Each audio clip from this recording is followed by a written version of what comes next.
आपकी बागवानी में डॉक्टर देवपाल सिंह। आज हम अपने पैतृक गांव आए हुए हैं, बधाई खुर्द। और यहाँ हमारे वाले हिस्से को होशियारपुर के नाम से जानते हैं, लेकिन ये बधाई खुर्द ही है पूरा। हम जब इस नाले, ये जो नदी है हमारी, जो नाले का रूप हो गई है अब, इसका नाम है इमलिया नदी, और ये देवबंद की तरफ से आती है।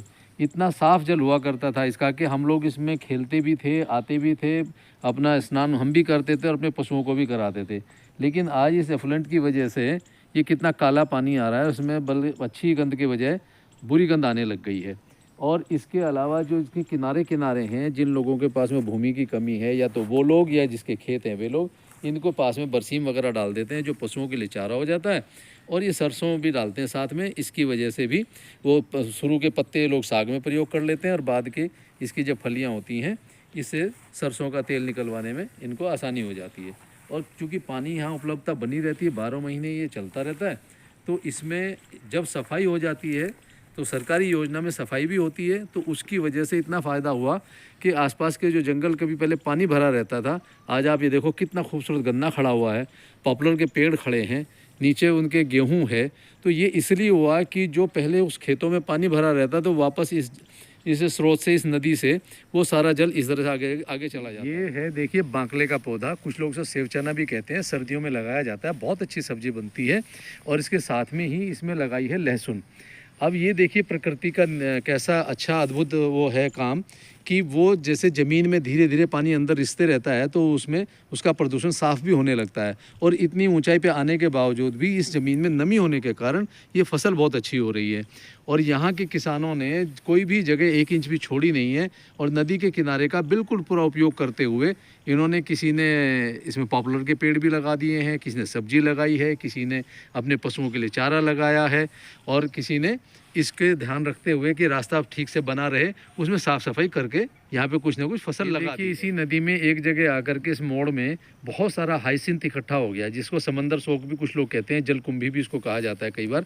तो ऐसी चीज़ों में बहुत बढ़िया नाइट्रोजन का सोर्स होता है।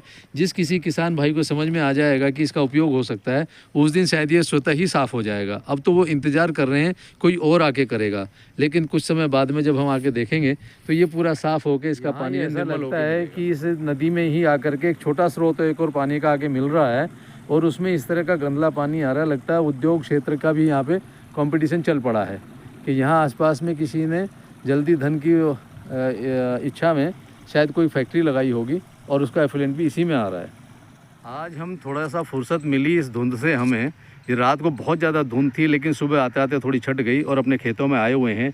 ये सरसों के फूल देखिए, ये पॉपुलर की प्लांटेशन की हुई है, ये 14 बाई 14 पे करके रखी है, और इसमें भाइयों ने सब मेहनत की है। छोटा भाई नरेंद्र है, छोटा भाई डॉक्टर सुरेंद्र कुमार है, इन लोगों ने यहाँ पे काम किया है। मैं और मेरे बड़े भाई हम लोग आए हुए हैं यहाँ पर ये देखने के लिए। और साथ में देखा तो बहुत सारी हमारे पास में यहाँ जैविक उगाई हुई ये मूली हैं, सलगम हैं।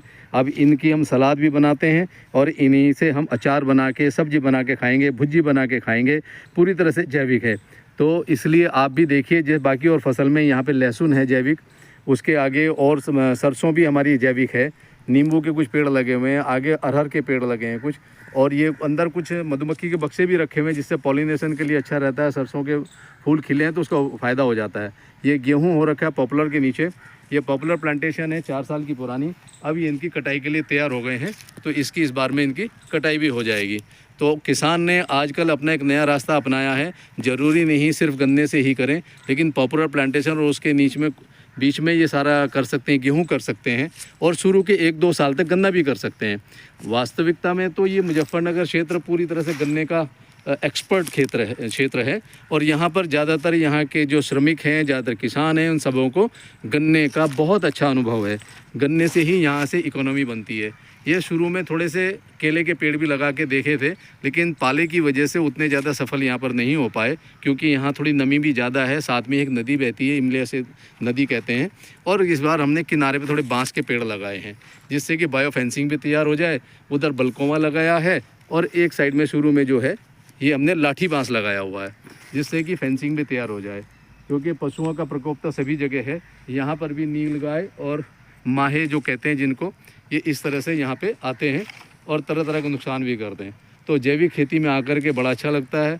जब हम शहर से गांव की तरफ आते हैं तो बहुत मन लगता है, चाहे धुंध हो, चाहे धूप हो, आने से बहुत अच्छा लगता है। और इसी तरह से आज हम पैदल चलते चलते अपने खेत तक आ गए हैं।